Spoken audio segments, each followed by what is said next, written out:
Pas 2 muajsh nga zgjedhjet e fundit parlamentare, Kosova do të shkojë përsëri drejt zgjedhjeve, kësaj radhe shkaku bë dështimi i kuvendit për të zgjedhur brenda fateve kushtetuese presidentin e ri të Republikës.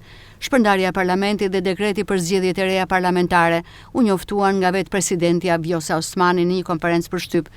Osmani tha se deputetët e kuvendit kanë pasur në dispozicion 23 ditë për të zgjedhur presidentin e ri dhe se dështimi mbrëmjes të djeshme ishte i mirë kalkuluar. Ajo tha se Kosovën përsëri në zgjedhje çuan njerëz të papërgjegjshëm dhe me qëllime të rrezikshme. Dje i vetmi propozim për zgjedhjen si president ishte Glau Konjufca i partisë në pushtet Lëvizja Vetvendosja, por për të pasur garë duhet paktën 2 propozime.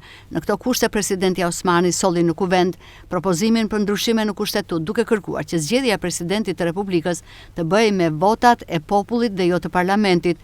Ndryshimet e propozuara nga Vjosa Osmani nuk u votuan në kuvend dhe Lëvizja Vetvendosje në momentin e fundit doli me kandidaturën e dytë, Fatmire Kolçaku. Votimi nuk u krye pasi në kuvend nuk ndodheshin as 80 deputet, në sallën e parlamentit ishin të pranishëm vetëm 66 deputetët e shumicës parlamentare.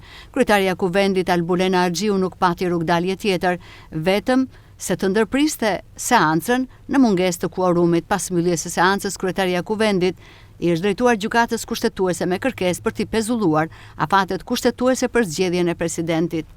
Gjatë deklaratës për shtyp, presidentja Vjosa Osmani tha se qytetarët s'ka nevojë për vonesa, por për politik që si tremet përgjegjësisë. Osmani theksoi se është e vetëdijshme që dekreti mund të kundërshtohet në gjykatën kushtetuese, por s'ka qenë kurrë më krenare për një vendim.